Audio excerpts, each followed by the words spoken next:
Hey guys, tonight we're returning to a time before espresso machines, heated floors, or even the concept of weekends, the world of the Roman farmer. Not the toga-wearing, wine-sipping Roman you see lounging in mosaics. No, tonight it's the real deal. Dirt under your fingernails, chickens in your bedroom.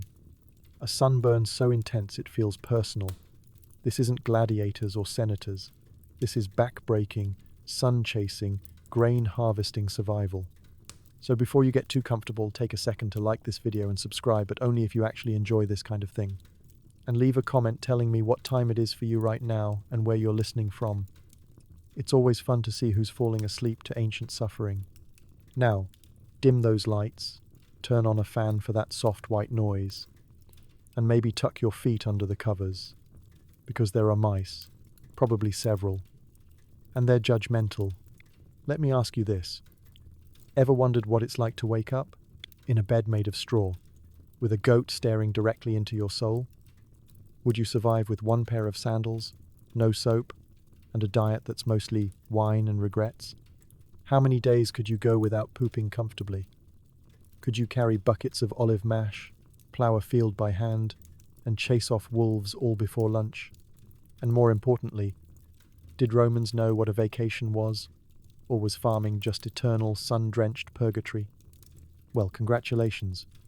You've just woken up in the Roman countryside. It's 125 CE. You're sweaty, itchy, barefoot, and the chickens have already pooped on your breakfast. The rooster didn't wake you, your bladder did. And maybe the goat you accidentally rolled onto in your sleep. Your bed is a pile of straw, your blanket is a scratchy wool cloak, and the entire room smells like fermented garlic and damp regret. Sunlight pours through a hole in the roof you meant to fix last year. Too late now. The workday starts with stiff joints and yesterday's dirt still crusted on your face. You stretch, bad idea. Every muscle protests like it's leading a rebellion. Your neck makes a sound like someone stepping on an old scroll. Your back cracks so dramatically that the goat actually turns to look at you, judgmental and unimpressed. This is not a mattress. This is a sack of straw that lost its will to live somewhere around last Saturnalia. And the cloak wrapped around you? It's less a blanket and more a heavy suggestion of warmth, now permanently shaped like your body and suspiciously crunchy near the corners. The air is cold and smells like everything that happened in this room over the last 12 hours, which includes snoring, sweating, flatulence, and one failed attempt to milk a goat in the dark. Your nose twitches. You're not sure if you've developed allergies or just internalized the scent of despair. Either way, your sinuses are having a crisis. You sit up slowly, so as not to disturb the delicate balance of your internal organs. There's no pillow. You used a bundle of old tunics last night, one of which smells like turnips and betrayal. You glance around the one-room home you share with your entire extended family and a rotating cast of animals. The chickens are already pecking at something in the corner. One of your kids is snoring under the table. Your spouse is curled up under the other end of the cloak you're trying to reclaim from their foot. There is no privacy. There is only proximity. You shuffle to your feet, stepping carefully over a very small pig who's made himself quite at home beside your straw bed. Congratulations. You now have pig hair embedded between your toes. You look down at your tunic still on. Thank the gods, though, now it's rumpled, stained and crusted with something that might be barley paste or might be old goat milk. You won't be washing it today. You won't be washing it this week. Possibly not this month. The floor is damp. It's always damp. You've stopped asking why. It could be condensation. It could be spilled wine. It could be something the goat did. Either way, you pretend your feet aren't cold and moist and just keep moving. Because that's how Roman farmers start the day, with disappointment and denial. The sun creeping through the roof crack is your alarm clock. There's no snooze button, unless you count briefly lying back down and being immediately stepped on by a chicken. Outside, you can already hear your neighbor yelling at his donkey, which has apparently decided not to participate in society today. Again, you open the door, technically just a wooden slab that doesn't quite close properly, and are greeted by the sight of your land, your empire, if you will. A few rocky fields, some olive trees, a vine that may or may not be dying dramatically, and a garden patch that's been ravaged by both weather and local wildlife. The air is cool and crisp, laced with the scent of dew, manure, and your neighbour's attempt at roasting barley. He's burning it. Again, you stand in the doorway for a moment, scratching yourself in places that itch with the kind of commitment only lice can generate. The sun climbs higher. The work waits. And so does the aching inevitability of bending, lifting, tilling, hauling, and negotiating with plants that have no interest in cooperating. You look back inside. Your eldest child has now claimed the warmer end of the cloak. Your spouse has gone back to snoring. The goat has moved onto your straw pile, chewing something and looking smug. The chicken is on the table. This is it. The beginning of another gloriously gritty Roman day. You sigh, adjust your rope belt, and try to remember if you dreamed about hot baths and indoor plumbing, or if that was just wishful thinking shaped like hallucination. Either way, there's no going back to sleep now. The sun is rising, the chores are calling, and your feet are already regretting the next 12 hours. Welcome back to your life as a Roman farmer.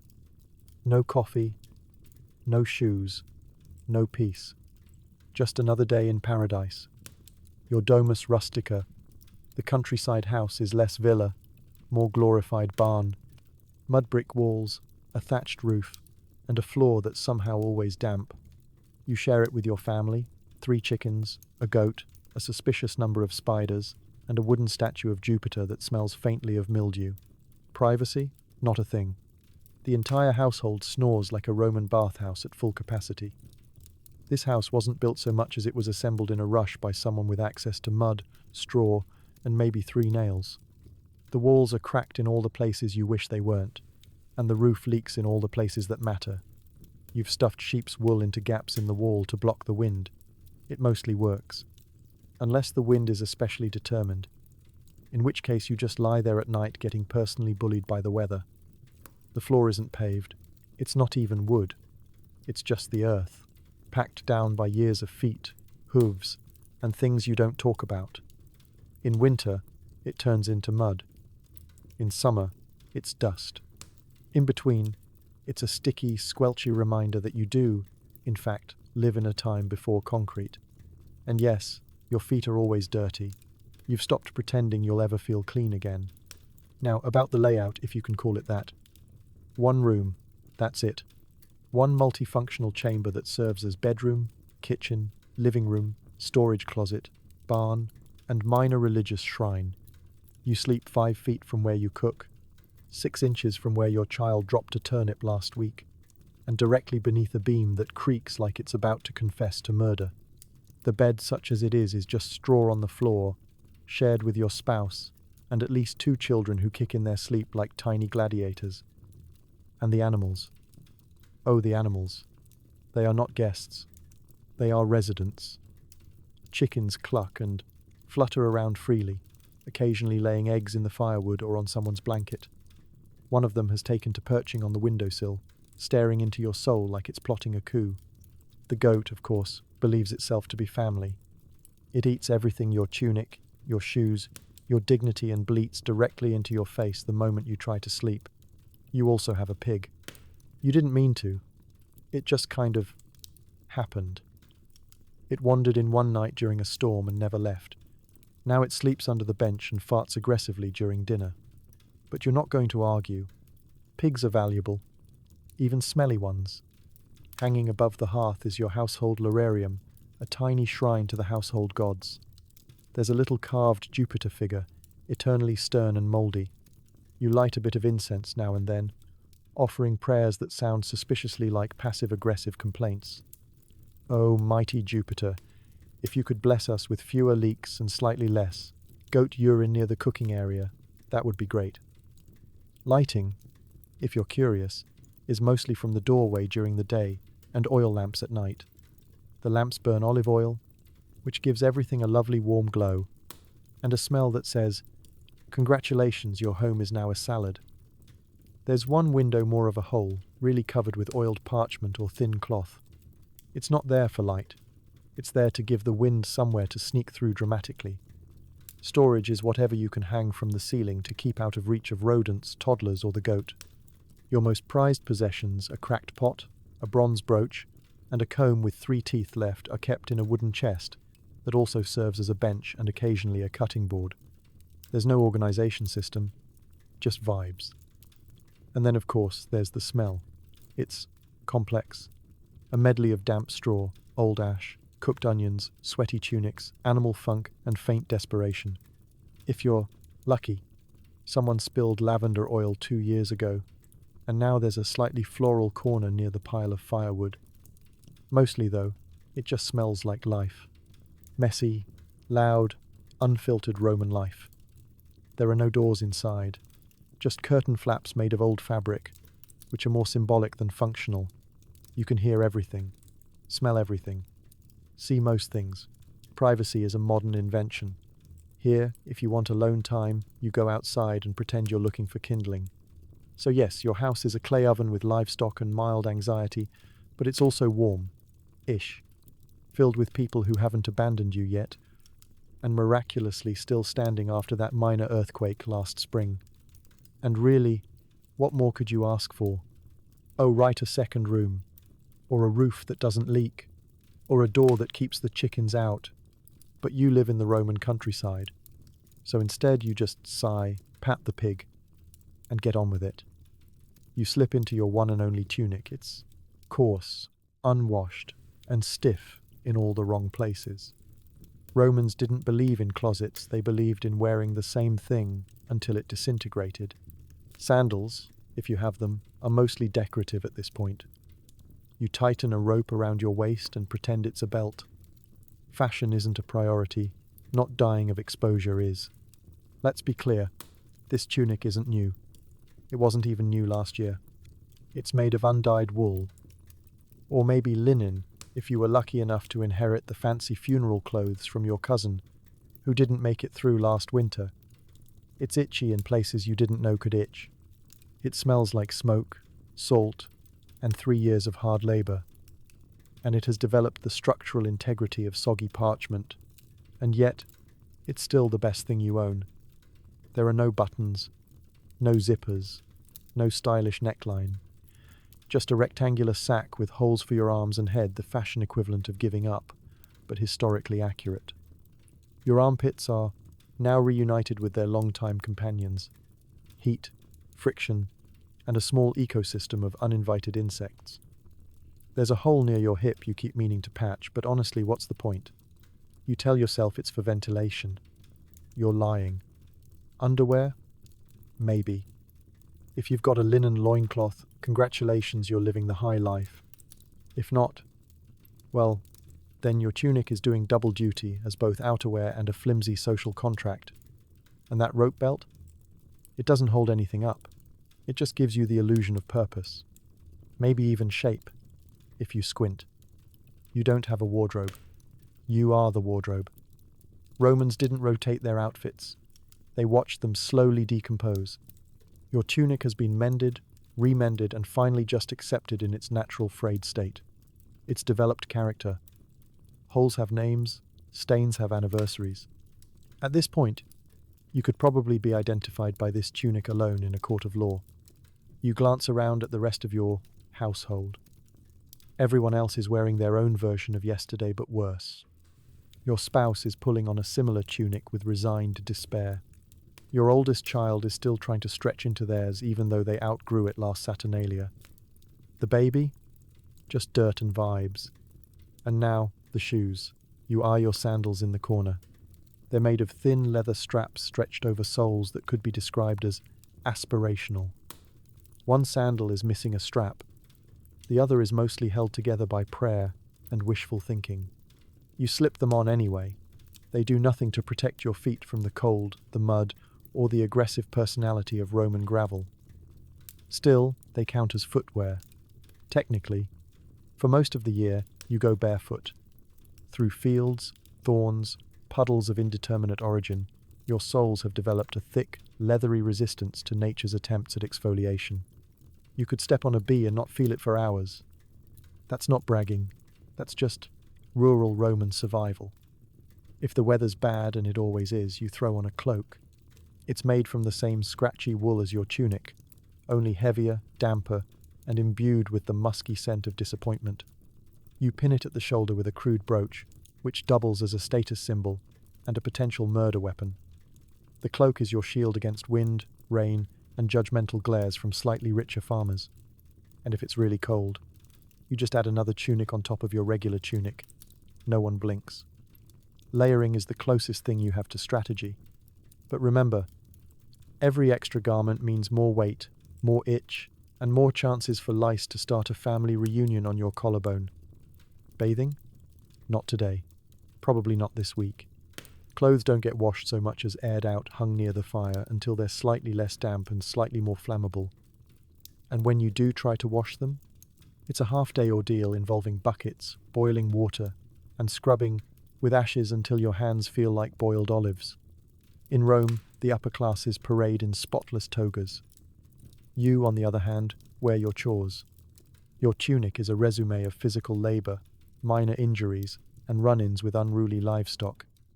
It tells a story, one filled with sweat, tears, and a disturbing amount of goat snot. You take one final look, in the polished metal shard you've hung on the wall as a mirror. It distorts your face into something between concerned and haunted, which honestly feels accurate. You adjust the rope belt, smooth out a wrinkle that's actually just a burn mark, and prepare to face the day. You may not be fashionable, you may not be clean, but you are dressed. And in the Roman countryside, that's a win. Now step outside and try not to trip on your own hem again. The last time that happened, the pig laughed. Out loud. Need to go? Fantastic. Your toilet is a pit behind the olive trees, or a shared bench at the edge of the village with holes carved into it. No walls, no doors, just your neighbours casually chatting about grain prices while you try to pretend you're not actively pooping. Wiping? Let's just say, nature provides in the form of leaves, moss, or yesterday's discarded amphora invoice. Welcome to the sanitary standards of the Roman countryside, where your most private moments are anything but. The concept of bathroom privacy hasn't been invented yet. If anything, it's considered antisocial. Doing your business is practically a community event. You sit down on a chilly stone slab next to someone you vaguely know from market day, both of you avoiding eye contact while birds chirp and a goat watches disapprovingly from a distance. And this isn't just any bench. It's a thoughtfully engineered wooden plank stretched over a ditch, carved with several large holes evenly spaced. Yes, but not far enough apart to prevent knee contact. There is no partition, no curtain, no modesty. Just the breeze, the bees, and the ever-lingering knowledge that you will probably see these people again at dinner. Now, if you're thinking, surely someone's thought of an outhouse by now. Oh, they have. It's called That Bush Near the Fig Tree, and it's mostly used by people who are in a hurry or too tired to walk to the communal seat. But word to the wise, always check for snakes. Or worse, previous occupants. Your home toilet, and let's use that term loosely, is typically a shallow pit with a plank balanced over it. Digging the hole was your job. Remember? Last month? The one you told your son to cover properly? He didn't. So now the goat's avoiding that corner of the yard and the smell has taken on a life of its own. You've named it. His name is Marcus. He's not friendly. If you're lucky, there's a public latrine in your village. These were, technically, Roman innovations, usually stone benches over running water channels. But running water is generous. It mostly trickles.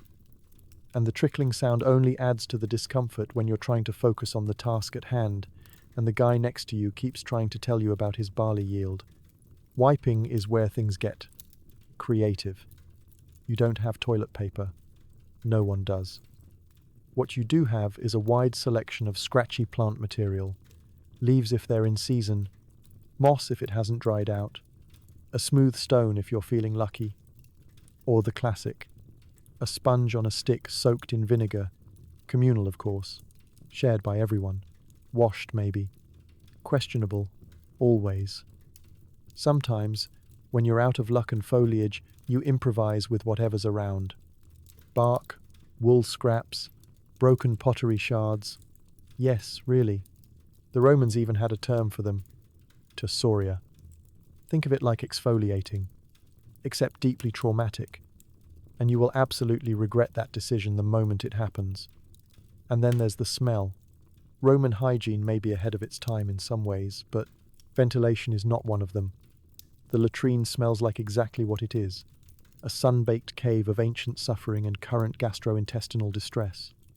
There are no air fresheners, no fans, just the hope that the wind changes direction and doesn't carry your sins into your neighbor's open window.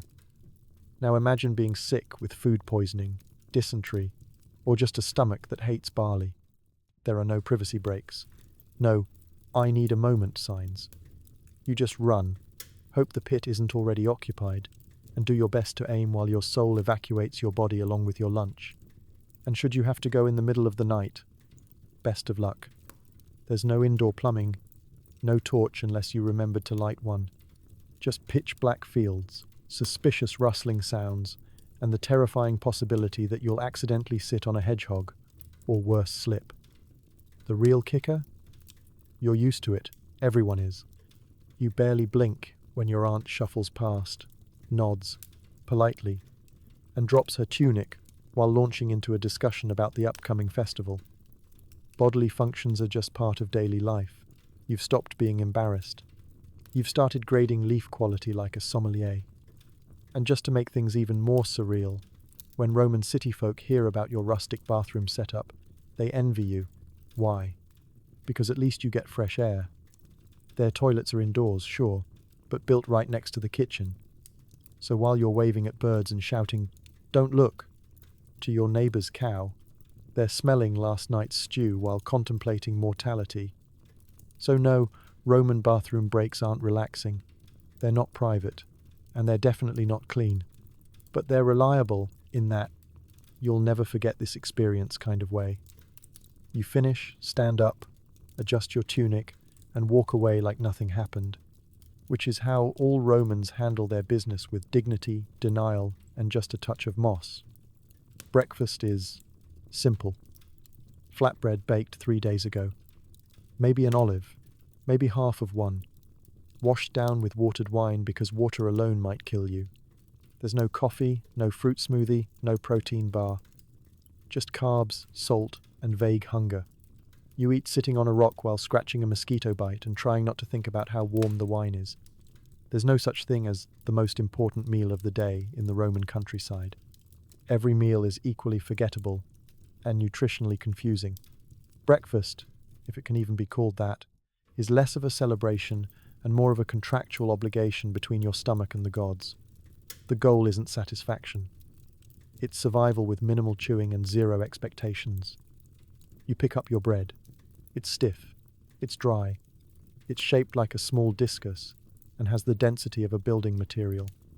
This is panis rusticus peasant bread, made from barley or spelt flour, sometimes mixed with ground chickpeas or lentils if you're lucky, or sawdust and disappointment if you're not.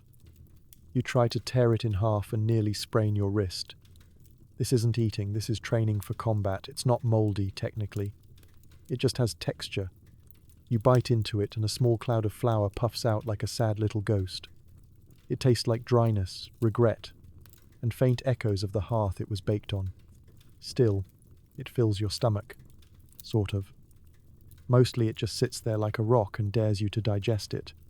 Beside you is a chipped clay cup filled with posca, a lovely blend of watered-down sour wine, vinegar, and crushed herbs. Romans believed it was refreshing.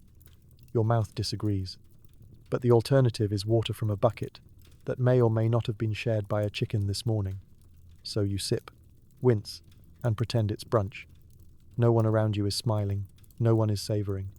Breakfast is a silent, communal acknowledgement that the day must continue, whether or not your taste buds survive. Your spouse is gnawing thoughtfully on their bread, occasionally glaring at the goat who keeps inching closer to steal a bite. The children are already fighting over the olive. One of them has licked it and declared it claimed. Protein is theoretical. Maybe you had a bit of dried fish last week. Maybe there's a sliver of goat cheese from that time the goat was feeling generous. But this morning? It's just you, bread, and the lingering knowledge that rich people are out there eating honey cakes. The injustice is palpable. And yet, you chew? Fresh fruit? If it's in season and wasn't already eaten by birds or your neighbor's kid, you might get a fig. 1. You're not slicing mangoes onto Greek yogurt. You're poking yesterday's pear to see if it's still edible. Spoiler. It's not. But you might eat it anyway because the bread just cracked your molar and you need something soft. Seasoning? Huh. That's adorable. You get salt if you're lucky, and only because someone traded a basket of onions for a fist-sized lump of it last market day. Pepper is for emperors. Spices like cinnamon or cloves are so far out of reach they might as well be mythical creatures. You've never even seen a nutmeg. You're not sure it's real. Every once in a while, a neighbor shows off with a new recipe. Barley mash with leeks, turnip porridge with extra sadness. These are delicacies. Things you only eat on feast days. You pretend to be impressed while mentally calculating how much longer your bread supply will last. 2 days. Maybe 1, if the goat keeps getting ideas. And that wine? It's not the fancy kind that poets write about. It's sour, borderline hostile, and may have been stored in a jug that previously held fish sauce. You drink it anyway. Because again, water will absolutely betray you. Parasites. Algae. Suspicious floaty bits. At least with wine, you know the worst thing it'll do is give you a mild headache and a terrible personality. You finish your meal in silence. There's no wiping your hands, no napkins. You just rub your fingers on your tunic like a true barbarian and stand up, ready for another 10-hour shift of carrying, lifting, digging, and herding animals that hate you. The goat successfully steals the last bite of bread and runs. You curse softly. Your spouse curses louder. One of the children begins crying. It's not even 8 a.m. But that's Roman breakfast for you. No coffee, no toast. Just wine, carbs, and the crushing weight of realism. Now, off to the fields. You've got wheat to scowl at and blisters to earn. You pick up your hoe, not the shiny, well-balanced kind. This one's splintery and cracked, like your spirit. Farming in Rome means using hand tools that haven't changed in 500 years. Plows are wooden, sickles are dull. Your body is the real tool, and it's about as maintained as a leaky aqueduct. There's no ergonomic anything, just hope and muscle memory. The hoe isn't even yours. It used to belong to your grandfather. Possibly Julius Caesar's grandfather. It's basically a stick with attitude. The iron head is rusty, bent at an angle that makes it aggressively unhelpful, and loosely attached with a piece of rawhide that's seen better centuries. Every time you swing it, you wonder, will this be the moment it finally launches itself into the abyss and ends your suffering by accident? Beside you leans the plough, a heavy, wooden contraption that requires 2 oxen, 1 full-grown adult, and the patience of a marble statue to use properly. There's no metal blade.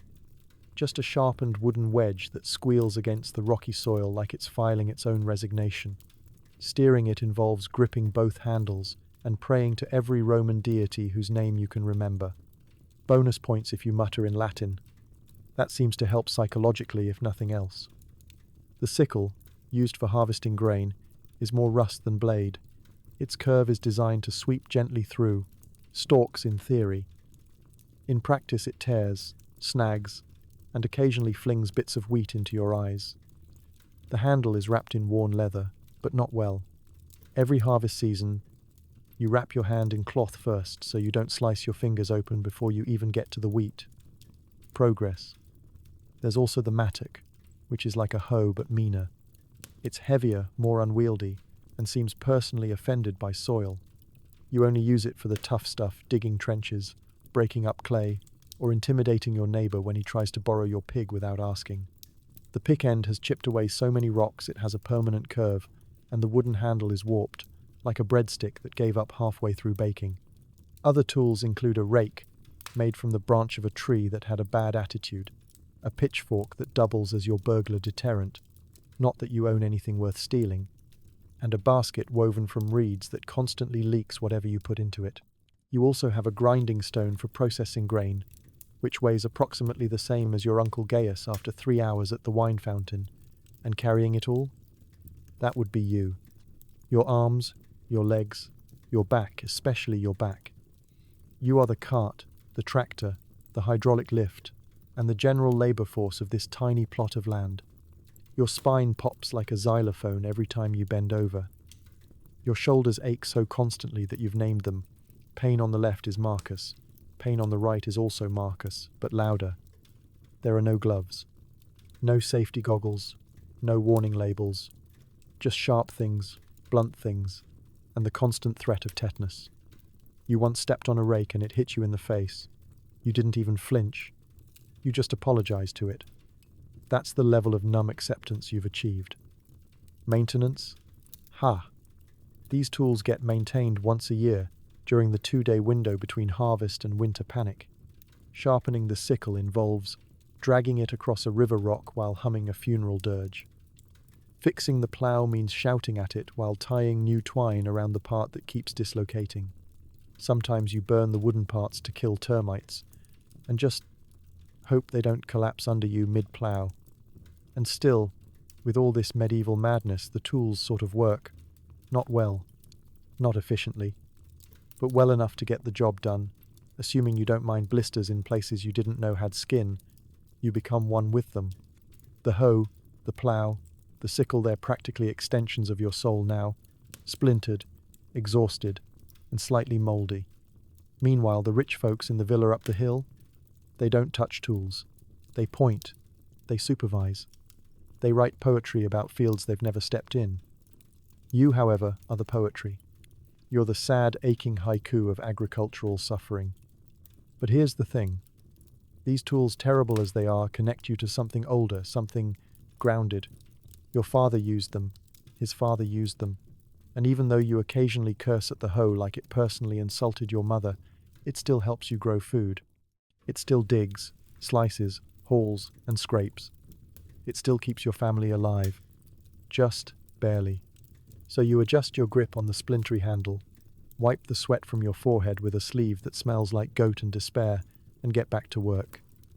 Because these crops won't plant themselves. And this back pain? It's not going anywhere. Might as well make it productive. Your farm is a small patch of Roman soil the empire pretends to care about. You till it by hand, sowing barley, wheat, and despair. The sun shows no mercy. There's no hat, no sunscreen, just a sweaty tunic and a dream of shade. Every step kicks up dust that coats your teeth. You spit, but it's mostly mud now. This isn't Tuscany, it's not postcard material. Your land is dry when it should be moist, moist when it should be dry, and lumpy at all times. It's filled with rocks that breed when you're not looking. Every time you think you've cleared a field, 5 more stones emerge from the earth like it's a geological prank show. You dig, you curse, you dig again. Sometimes you talk to the dirt. It never listens. Your field is modest, in the same way a 3-legged donkey is modest. It's yours, technically, though Rome could snatch it back at any moment for reasons like military expansion, or some senator's nephew wants to experiment with cucumbers.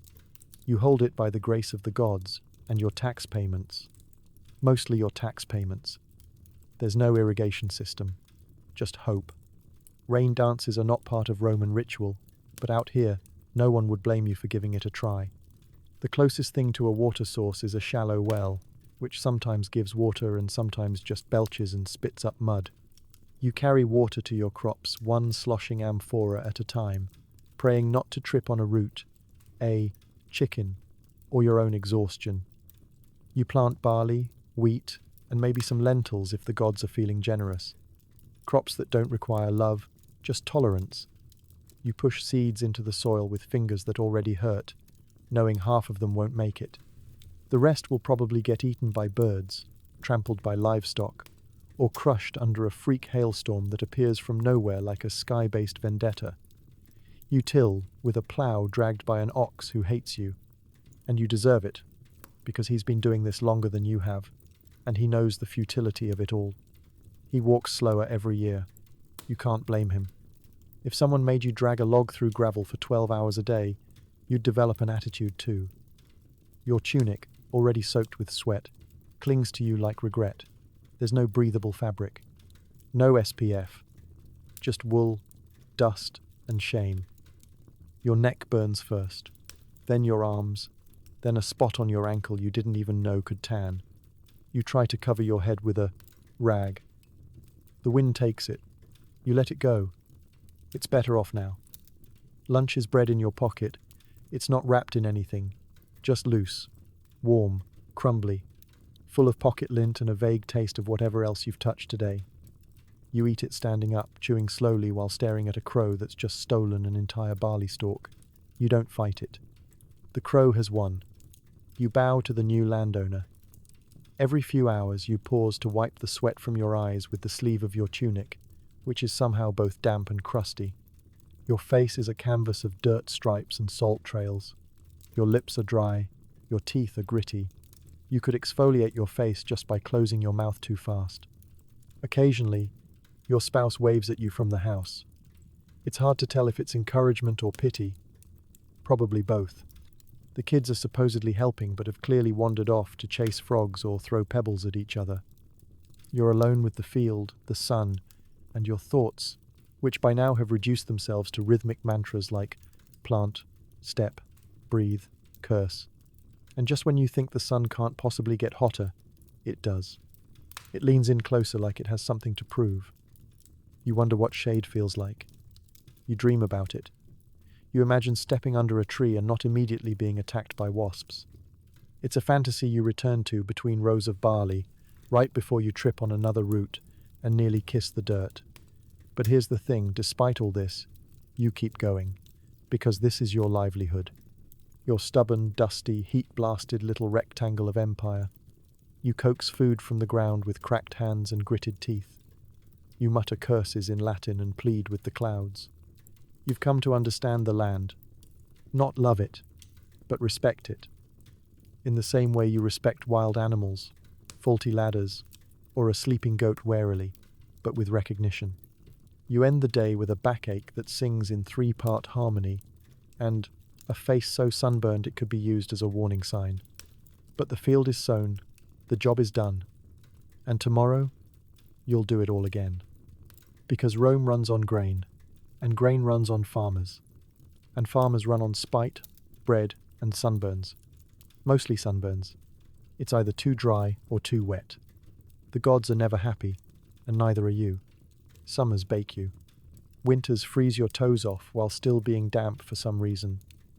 And then there's the wind, the kind that lifts roof tiles and your will to live. Rain doesn't fall, it ambushes. And hail? It's nature's way of insulting your harvest directly. Let's start with summer, which arrives not with a warm breeze and sunshine, but with a sun so aggressive it feels personal. The moment June hits, your field turns into a skillet. Your tunic becomes a slow-cooking towel, and your sandals fuse with your feet. You don't sweat, you weep salt. Your eyebrows try to protect your eyes, but it's no use. The light reflects off the dirt, the stones, even the goat, blinding you as you try to focus on anything besides your melting skin. Shade? What shade? Trees are scarce, and the only one big enough to provide relief is already claimed by your neighbor's cow, who will fight you for it. You've tried standing under your cart, but it just smells like fermented hay and regret. So you do what Romans do best. Suffer stoically and pretend it builds character. Then comes the drought. Your crops, already skeptical about their chances, begin to wilt in dramatic fashion. The barley sighs, the lentils crumble, the vines shrivel like they've seen the tax bill. You pray to Jupiter for rain. He responds by sending wind. Not gentle breezes, no.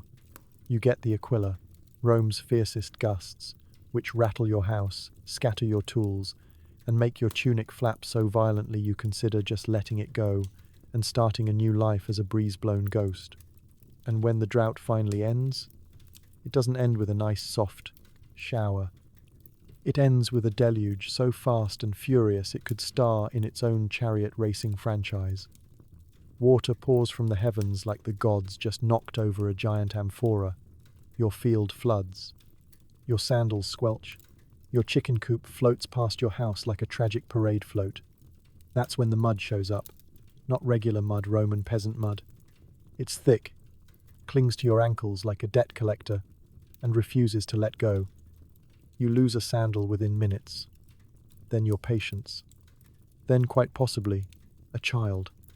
You're still not sure where Lucius went during the last storm, but he turned up in the neighbor's water trough looking confused and covered in reeds.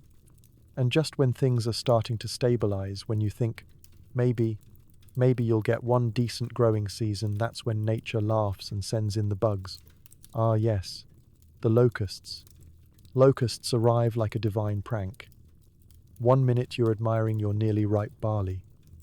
The next minute, it's a protein buffet for flying nightmares. They descend in a swarm so thick it blocks out the Sunday. You can't breathe without swallowing one. You swing your hoe at them like a deranged windmill, but they just keep eating your food, your future, your faith in anything good.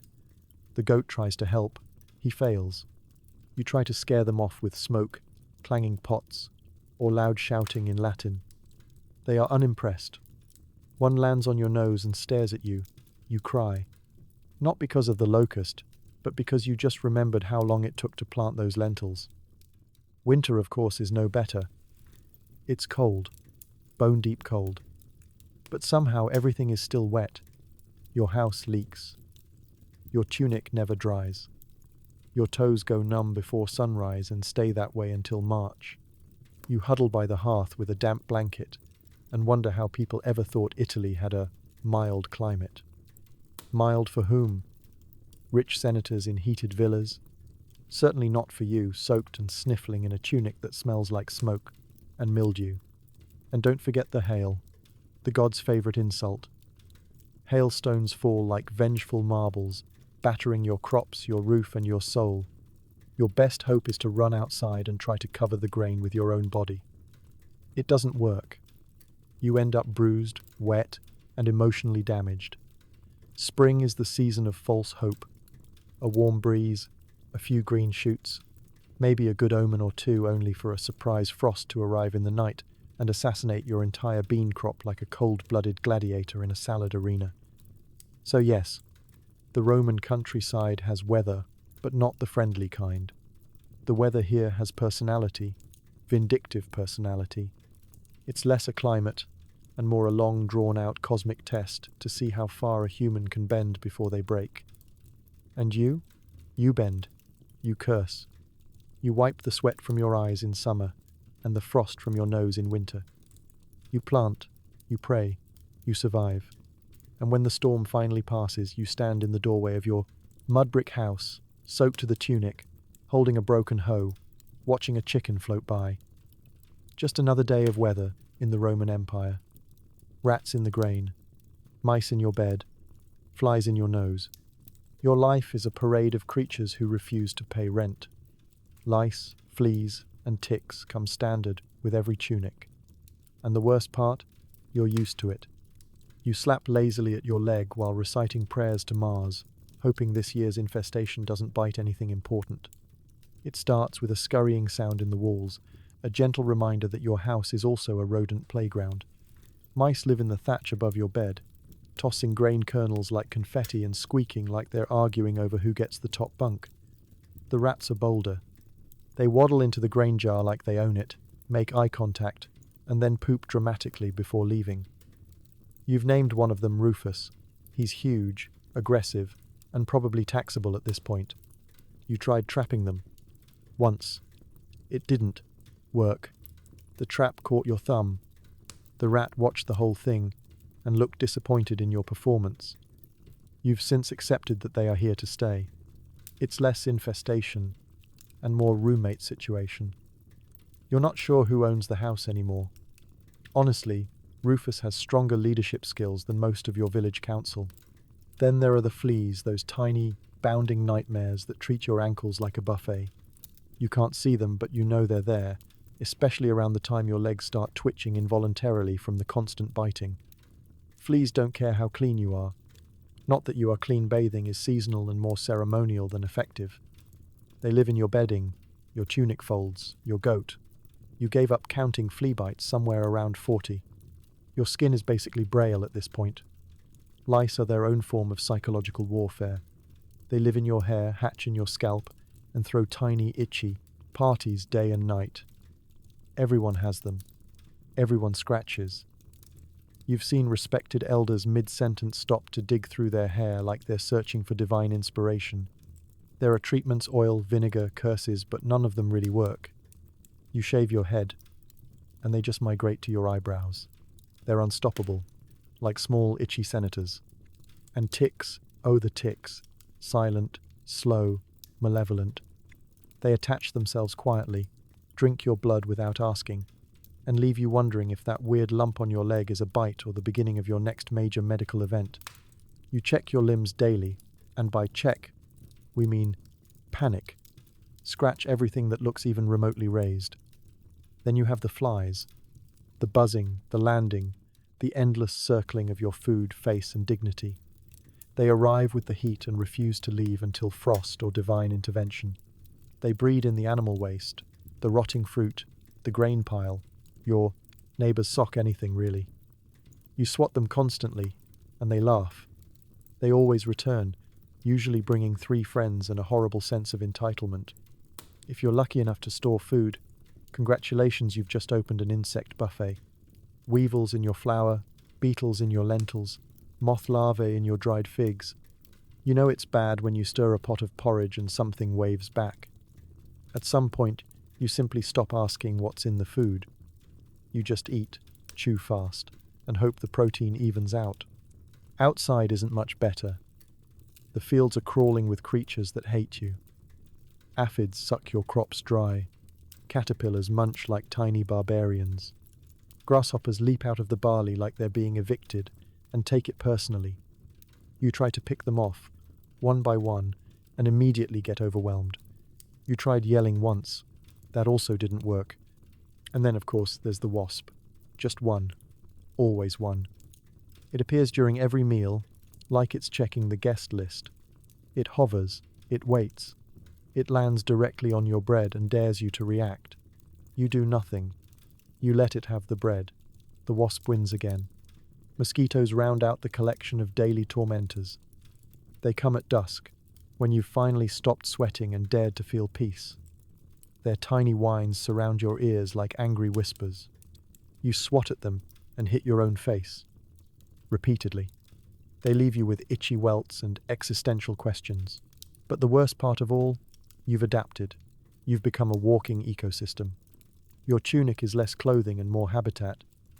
You've stopped flinching. You slap, scratch, and sigh like it's just part of your routine, like stretching or breathing. It's not acceptance. It's surrender. And when someone from the city visits and gasps, "Ugh, how do you live like this?" you just smile, flick a flea off your shoulder and say, "At least I don't have to bathe in lead pipes." Because in the Roman countryside, you don't live alone. You live with pests. Tiny, persistent, aggressively social pests. And Rufus is still in the grain bin, probably writing a will. You know everyone within shouting distance. Mostly because they do shout, constantly. Your neighbor's donkey woke you up again. Someone's kid stole your egg. There are no secrets in the Roman countryside, just gossip, judgment, and shared suffering. If you so much as sneeze wrong, 3 neighbors and a stray dog show up asking if you're dying or just being dramatic. Living in the Roman countryside means living in a state of permanent, low-level surveillance. Everyone knows your routine, your laundry schedule, your goat's mood, and what kind of bread you baked last week. Flat, burnt, and disappointing. Thank you for asking. You can't sneeze without it becoming public record. You once coughed during breakfast and later overheard 2 old ladies debating whether you were dying or just allergic to figs. You weren't even eating figs. Your nearest neighbor is 20 paces away. His name is Flavius. He considers pants optional and privacy a sign of weakness. He speaks in 1 volume loud and believes the only appropriate time to start hammering things is sunrise. His donkey, who has anger management issues, begins braying well before that. You've considered sabotage. You've also considered just running away and joining the army, but then you remember they have fleas too. Then there's Octavia across the lane. She knows everything. Where you went. Who you talked to. How long you were in the latrine. If you change your tunic, she comments on it. If you don't change your tunic, she comments louder. She pretends to be helpful, but somehow every favor ends in mild humiliation and an onion that smells like it's been around since the Republic. Her specialty is passive-aggressive concern. "Oh dear, I saw your child eating a rock. Is everything all right? Your roof still hasn't been patched. Did the gods curse your hands, or just your priorities? Your goat was in my field again. I hope it finds its way back, unlike your husband." Gossip spreads faster than the flu out here. Someone trips in a ditch and 10 minutes later, the story has evolved into a tragic betrayal, a mysterious injury, and possibly divine punishment. You once stubbed your toe, and by nightfall, word around the village was that you'd fought off a bandit with nothing but a stick and bad intentions. But it's not just the talking, it's the watching. The countryside is an unblinking eye. The old men sit on rocks, chewing garlic, and judging your hoeing technique. The children stare at you like you're a traveling performer, waiting for you to fall over or say something dumb. Even the animals are in on it. That chicken has been following you for 3 days. You've started talking to it. It hasn't blinked once. On feast days, things get more intense. Everyone's suddenly wearing their least dirty tunic and pretending they haven't been arguing about goats all year. You stand in a circle, drinking suspicious wine, nodding politely while someone tells the same story about the time their grandfather met a minor official in Rome. You laugh. Not because it's funny, but because it's easier than explaining that you've heard it 17 times and the story changes every week. The worst part? You're also guilty.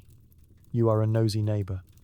You do peek through the cracks in the wall when you hear shouting.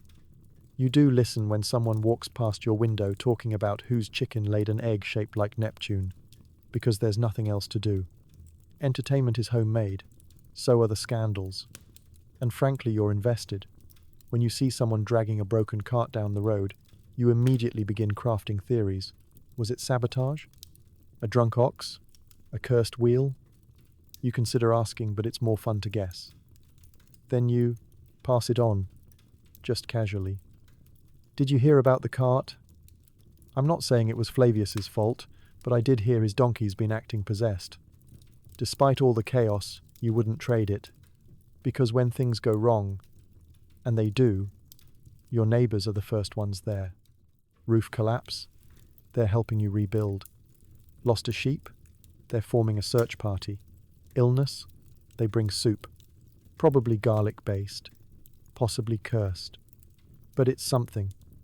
They may be loud, nosy, and permanently opinionated, but they're also your safety net. Your extended family, whether you like it or not. And when the harvest comes in and you're all exhausted and filthy and sunburnt beyond repair, they're the ones you'll drink with, laugh with, and blame for everything, including the locusts. So no, there's no privacy, no secrets, no alone time, but there is community. A very noisy, judgmental, garlic-scented community.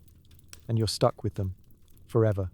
Just hope they don't find out about that time you tried to barter with a chicken and lost.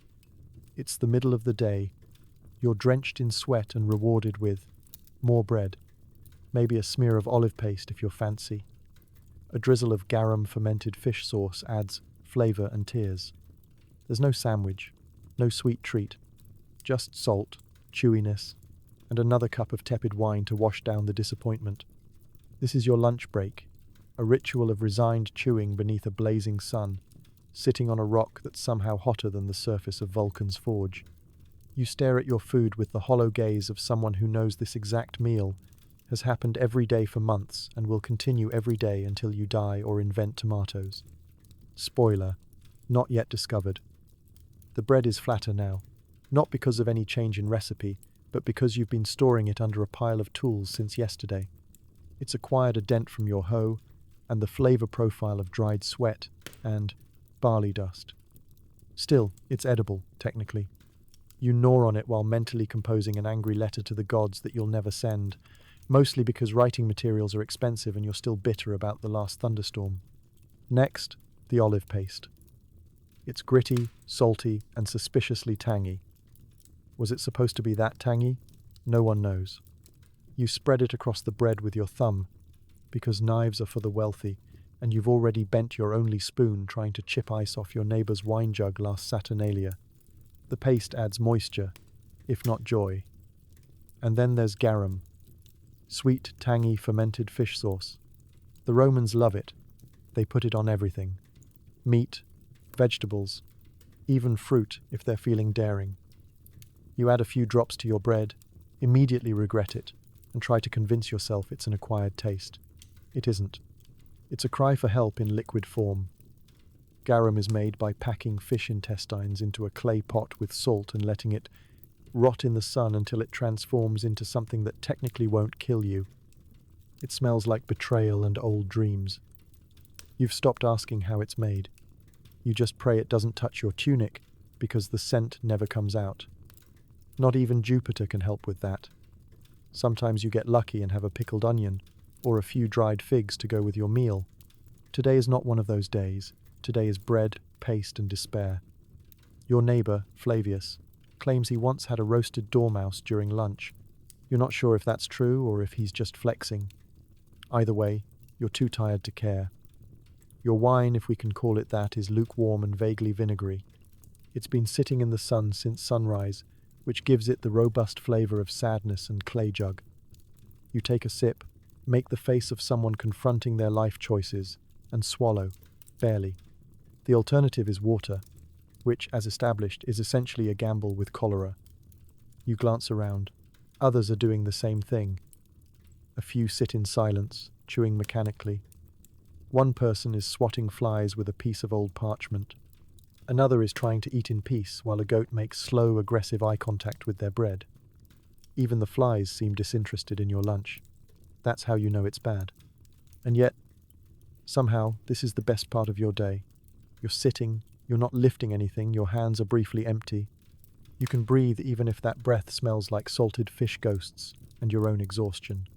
You get 10, maybe 15 minutes before it's back to digging, planting, or chasing livestock that hates you on a molecular level. Conversation, if it happens, is minimal, mostly grunts, maybe a sarcastic comment about the weather.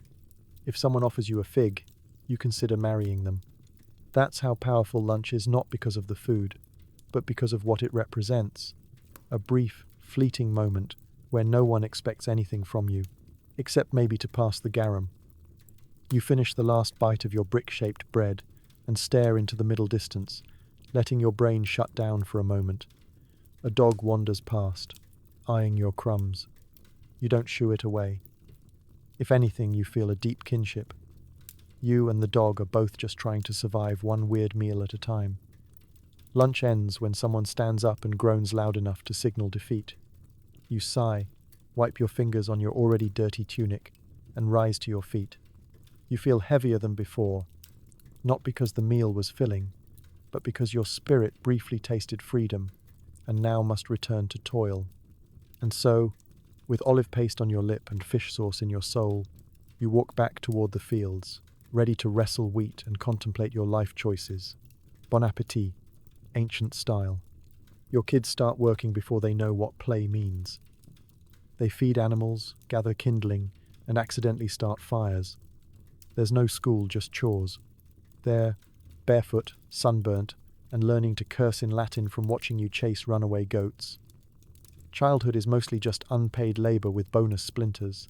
There's no, "Are you ready for kindergarten?" in the Roman countryside. There's only, "Can you lift this bucket yet?" If yes, congratulations, you're hired.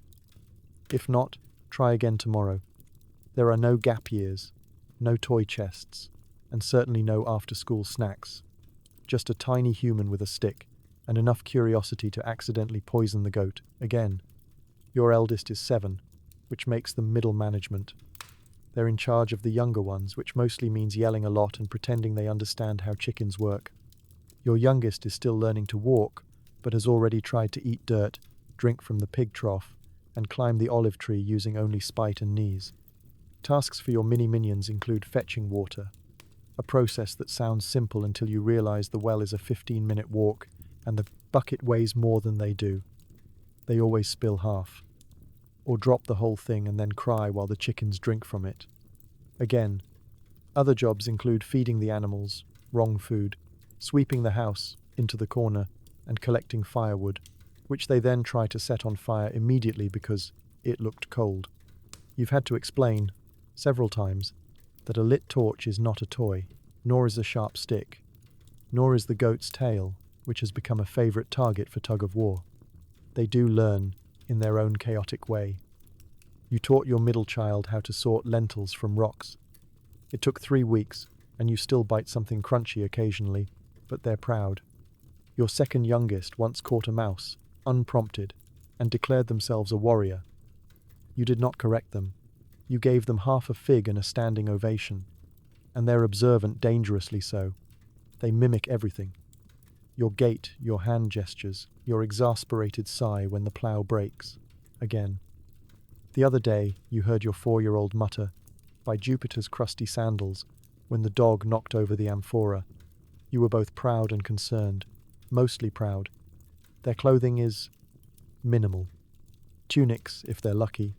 Rags tied with rope, if they're not. Shoes are a fantasy. Their feet are so calloused they could stomp on a thorn bush and keep walking. They're sunburnt, mosquito-bitten, and permanently streaked with dirt. You've stopped trying to clean them. Rain is your only real option. Sometimes they wander off. Into the field, into the neighbor's house, into a pond. You panic. You search. You yell their names. They emerge later, holding a frog, with no memory of how they got there. You scold them, hug them, and remind yourself to tie them to the house post next time. You won't. They don't complain. That's the strange part. Maybe because they've never known anything else. Maybe because they think this is normal, which, to be fair, it is. Normal means splinters, stubbed toes, and a goat who keeps headbutting people for fun. It means sleeping next to your siblings on a shared straw mat, waking up to a rooster perched on your stomach, and getting smacked in the face with a chicken wing during breakfast. Do they play?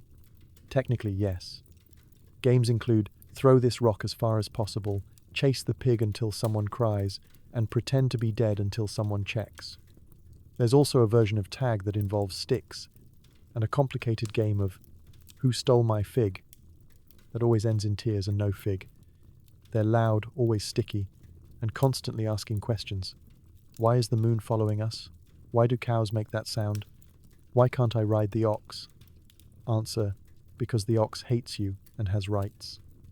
You do your best to explain, but sometimes you just say, because the gods said so, and hope that shuts it down. Despite everything, you love them. Fiercely. They're exhausting and feral, but they're yours. You watch your oldest carry a bundle of sticks twice their size, and feel a weird mix of pride and guilt. You remember when they were tiny enough to fit in your arm, and now they're out here negotiating with geese like a small, angry senator. At night, they collapse in a heap, limbs tangled with their siblings, murmuring nonsense in their sleep. You look at them and realize they're growing stronger, louder, slightly more competent. One day they'll take over the farm, chase their own goats, yell at their own children. But for now, they are your tiny helpers, your chaotic assistants, your living proof that resilience starts early, and possibly the reason you're developing a twitch in your left eye. The chickens won't stay in the coop. The pig won't stop eating your sandals. The ox is pretending to be sick again.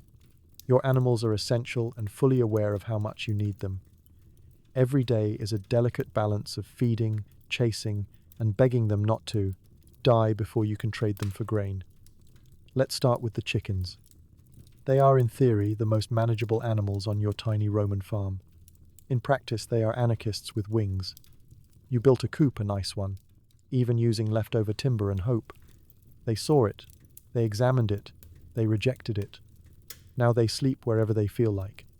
Under carts, in your storage baskets, sometimes on your sleeping mat, staring at you when you wake up like feathered judges of your life choices.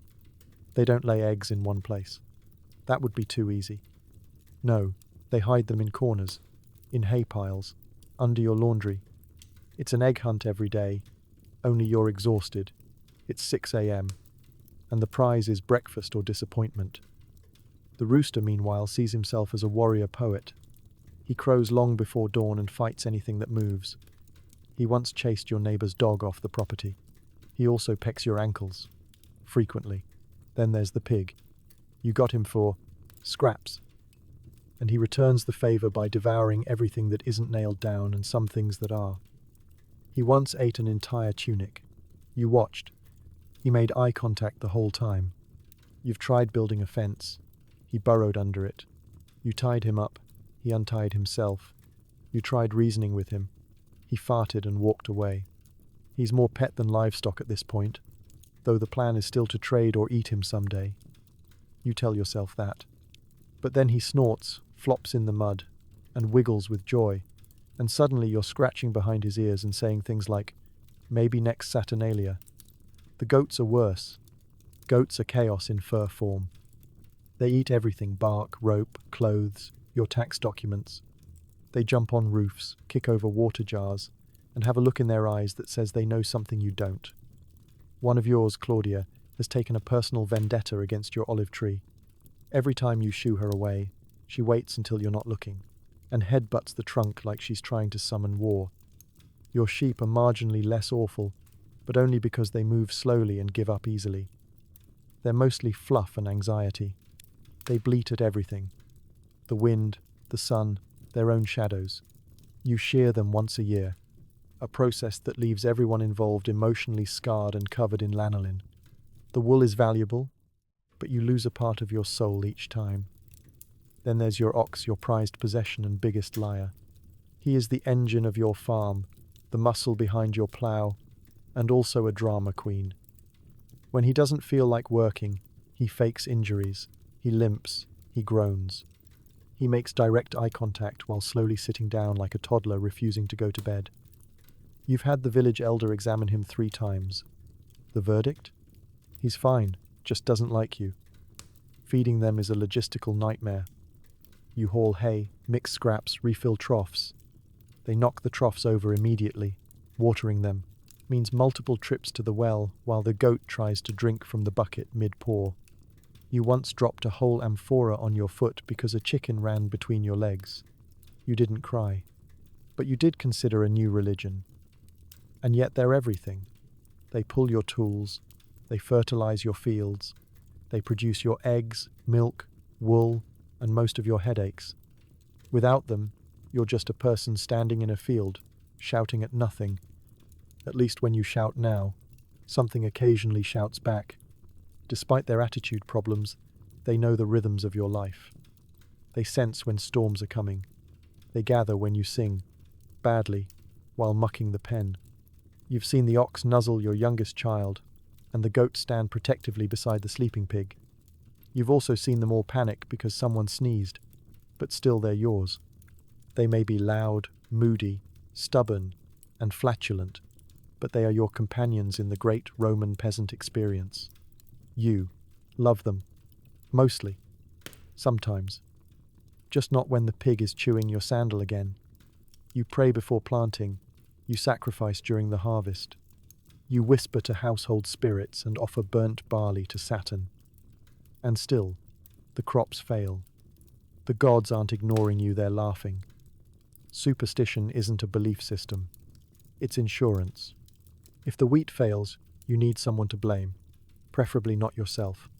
In the Roman countryside, agriculture is a joint project between you, the soil, and a pantheon of suspiciously passive-aggressive gods. You don't farm, you negotiate. You plead with the skies like a man trying to haggle with a thundercloud. And every step of the growing cycle involves some kind of offering, chant, or weirdly specific dance that your grandmother insists kept the barley safe during the Punic Wars. Before you even put seed to soil, there's a ritual. You kneel in the field, toss salt and grain into the wind, and mutter a few words to Ceres, goddess of agriculture. You promise her your best loaf of bread if the harvest goes well. You also promise not to swear during weeding season. You break that second promise within the hour. Then you call on Saturn, the cranky old god of sowing, and offer a tiny pile of barley burned just enough to smell terrible. You light incense, or what passes for incense, which is mostly dried herbs and regret. The smoke wafts into your eyes. You cough. You tell yourself this is part of the process. Saturn is not known for his sense of humor. You also keep a lararium, a small shrine inside your home to the household gods, or lares. They get regular offerings too. A splash of wine, a scrap of bread, maybe a dried fig if you're feeling generous. You talk to them like roommates. Please keep the chickens from dying. Help the roof stay attached this week. Make sure Lucius doesn't try to ride the pig again. If something bad happens, say, a hailstorm wipes out your beans, you don't ask, why did this happen? You ask, who did I forget to sacrifice to? The answer is usually, all of them, probably. You frantically toss offerings into every hearth, puddle, and shadowy corner of the house, just in case a minor spirit of barley got offended when you stepped on a slug. The Roman gods are not subtle. Jupiter, the king of the gods, controls the weather, which means he's also your personal tormentor. When you pray for rain, he sends wind. When you ask for warmth, he sends fog. When you offer him honey cakes and a heartfelt poem, he sends hail. You've screamed at the sky more than once, arms outstretched, begging for just one helpful cloud. Jupiter responds by adjusting the sun to grill. And let's not forget Mars, god of war, and oddly enough, god of spring. You throw in a few nods to him too, just in case he mistakes your field for an enemy and decides to smite it. You chant before your first planting, awkwardly beating the ground, with a stick while your children ask if this counts as a game. It doesn't, but they help anyway. When things go well, when the rains come on time, when the wheat stands tall, when the locusts mysteriously skip your plot, you celebrate. You throw a feast. You burn a bit of the first harvest in the fire as a thank you. You even make a cake shaped like a sheep and sacrifice it symbolically, though you still eat the cake. The gods don't need carbs. You do. But when things go badly, when the wheat rots, the vines freeze, or the pigs get sick, you panic. You retrace every step. Did you forget a prayer? Did someone insult Minerva in passing? Did your neighbor's child draw a rude face on the family shrine again? You make amends quickly. More offerings, more incense, more muttering to shadows. You even dig up the old charm your aunt buried under the fig tree for fertility and try reburying it upside down, just in case. Superstition becomes strategy. You don't believe the gods will save your harvest. But if something bad happens and you didn't try, then it's your fault. Better to light the incense, mutter the chant, pour out the wine and hope. Hope that somewhere in the divine bureaucracy, your case is being processed by someone not actively trying to ruin you. So yes, farming with the gods is exhausting. It's part agriculture, part religion, part theatre, but it gives you structure, meaning, and someone to shake your fist at when everything falls apart. Because sometimes the weather is cruel, the soil is dry, and the ox is faking an injury. But at least you can yell, "Curse you, Jupiter," and feel like someone might be listening. There is no rest. There is only doing slightly less demanding work while still sweating. Maybe you sit under an olive tree. Maybe you just lean on a hoe and pretend to think. But if you rest too long, your spouse, your neighbor, or the looming shadow of starvation will tell you to get back to it. So you do. You don't have a break. You have not currently collapsing. The idea of stopping for a proper rest is as foreign as indoor plumbing. You keep moving, not because you want to, but because the alternative is starvation, guilt, and a growing pile of unfinished chores glaring at you from the corner of your vision like judgmental furniture. Even when you do stop, your hands don't. They fidget with rope. They pick at grain husks. They swat flies. Your body doesn't trust stillness anymore. It assumes stillness is code for about to die. So it twitches and reminds you, gently and repeatedly, that something somewhere probably needs fixing. The shade break under the olive tree sounds poetic, but it's not. First of all, it's only shady on one side, and that's where the ants live. You sit anyway. The ground is hot and itchy, and a chicken immediately appears to peck at your sandal. You stare into the middle distance with the haunted eyes of someone who's just remembered they forgot to clean the tools. Again. If you're lucky, your spouse joins you, not to relax, to list everything that still needs doing.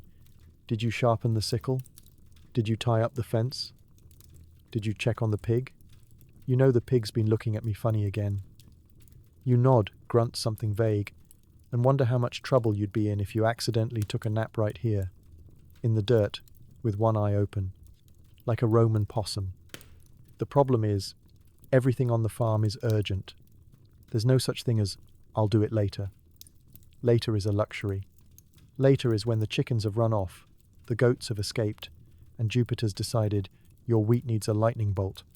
You either fix it now, or prepare to live with the consequences, which usually involve leaks, breakages, and livestock-related trauma. Even when the sun is high and you have to stop or risk melting, the break becomes its own kind of work. That's when the low-effort jobs, pile-up tool maintenance, retying bundles of kindling, checking on the roof tiles that were last replaced during the reign of a very forgettable emperor. You say you're resting. What you're doing is being less exhausted, just briefly. Sometimes you try to lie down. Just a few minutes. Just close your eyes. And that's when the donkey starts braying, the children start shrieking, and your neighbor starts yelling across the field about something that definitely isn't your problem but somehow will be in 20 minutes. There is no peace in ancient agriculture. There is only volume. Nature is loud. People are louder. The insects, the wind, the constant low groaning of your knees, it's a symphony of obligation.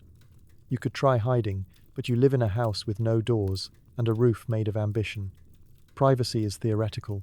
Of course, there are festivals, sacred days.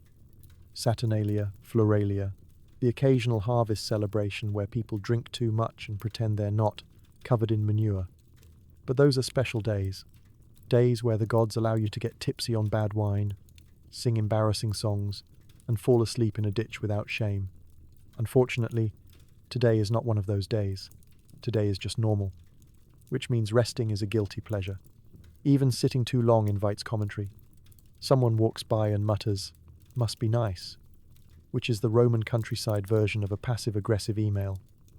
You stand back up, you resume work, you carry on, and somehow, despite the bone-deep fatigue, you keep going. Maybe because you have to. Maybe because momentum is the only thing keeping you upright. Or maybe because deep down you know that even this relentless cycle of toil has its rhythm, its place, its strange, sweaty dignity. So no, there is no real rest.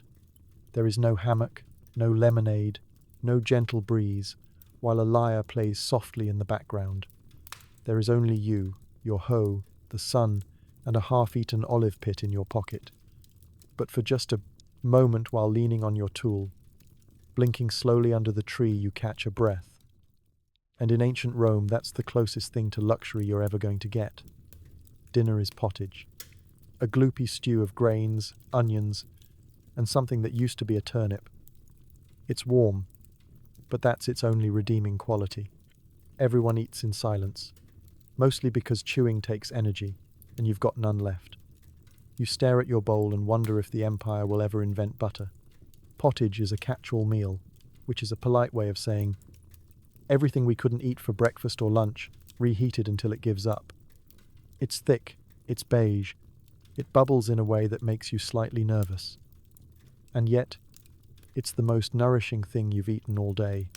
You ladle it into wooden bowls, trying to pretend it looks appetizing and not like something scraped off the floor of a public bath. The base is always grain barley, spelt, or millet boiled into submission until it resembles wallpaper paste. Then you toss in whatever vegetables haven't rotted, a sad onion, half a garlic clove, that carrot your child dropped and stepped on but you're too tired to waste. If you're lucky, there's a wilted cabbage leaf, or a lentil that survived the sorting rocks. Sometimes, if the gods are merciful, there's meat, but only a trace. A shred of salted pork, a suspicious sliver of something that might be fish. You tell yourself it's protein. It might be a bone, it might be a bug. You chew carefully and try not to make eye contact with it. Herbs? Sure, if you remembered to pick them. If not, it's seasoned with salt and apathy. You once tried adding wild fennel. It made your neighbor hallucinate. Now you play it safe. Just enough flavor to be edible, not enough to spark a philosophical crisis. The meal is communal. Everyone gathers around the fire, each with their own bowl and their own stare of exhausted indifference. Your spouse slumps beside you, too tired to critique the texture this time. The kids are quiet, which is either a blessing or a sign they've eaten something weird again. Even the animals outside are unusually calm, probably digesting something they stole earlier. There's no table, just stools, rocks, and knees. You balance your bowl like a treasure and hunch over it protectively. Not because you think someone will steal it, no one wants to, but because if it spills, that's your dinner gone and you might actually cry. The fire crackles. Someone coughs. A bowl clinks against a rock. These are the only sounds. No conversation, no laughter. Just chewing and the faint internal screaming of someone realizing there's a second shift of chores after this. You pause mid-bite to daydream about butter. Not wealth, not luxury, just butter. Something creamy. Rich. Spreadable. You imagine it melting into your bread, softening the crust, adding actual joy to your meal. The thought is so powerful you nearly weep. Instead, you return to your turnip gruel like a responsible citizen of the empire. Once the bowls are empty, or at least as empty as they're going to get, everyone just sits, digesting, processing, resenting the goat that knocked over the storage jar earlier. The warmth of the meal begins to spread, slowly, like the warmth of a bad idea. Your body registers the calories and begins its slow march towards sleep, even though you still have to check the tools, secure the animals, and maybe repair that section of wall that collapsed again. Sometimes there's dessert. Don't get excited. It's a dried fig or a spoonful of honey if you haven't used it to bribe your children into staying away from the amphora stash. Once you had a sweetened barley cake. Once. You still think about it at night. After dinner, someone stirs the remaining pottage in the pot and mutters something about tomorrow's lunch. You nod solemnly. This isn't a meal, it's a rolling commitment. Pottage doesn't end, it just regenerates. You wipe your bowl with a piece of hard bread to clean it. Efficiency is everything. Plus, the bread is slightly less terrible when soaked in hot stew. You eat the sponge bread, hand your bowl back to whoever's in charge of scraping the crust out of the pot, and stare into the fire like it holds answers. It doesn't. It just pops loudly and burns a bit of garlic someone dropped. The smell is oddly comforting. Dinner isn't about delight, it's about survival. It's warm, it fills the corners of your stomach, and it means the day is one step closer to being over. You lean back, stretch your aching legs, and sigh, not because the food was good, but because at least it didn't fight you on the way down. Before bed, there's animal feeding, water fetching, tool cleaning, and yelling at the chickens again. Your back hurts, your hands are raw, your nose is full of dust. You swat one last mosquito and stomp on a slug. The stars come out. You wish you had time to enjoy them, but your goat is missing again. You thought maybe, just maybe, after dinner you'd get to sit for a few moments and contemplate the night sky like a rustic philosopher. But no. The end of the workday in ancient Rome is more of a myth, a bedtime story you tell yourself while still holding a broom. Because here's the thing, when the sun sets, the chores don't. They just get darker. First up, the animals. Again, you fed them earlier, but animals are greedy little chaos machines who believe time is a suggestion and boundaries are for other species. The pig is whining. The chickens are attempting a hostile takeover of the goat's sleeping corner.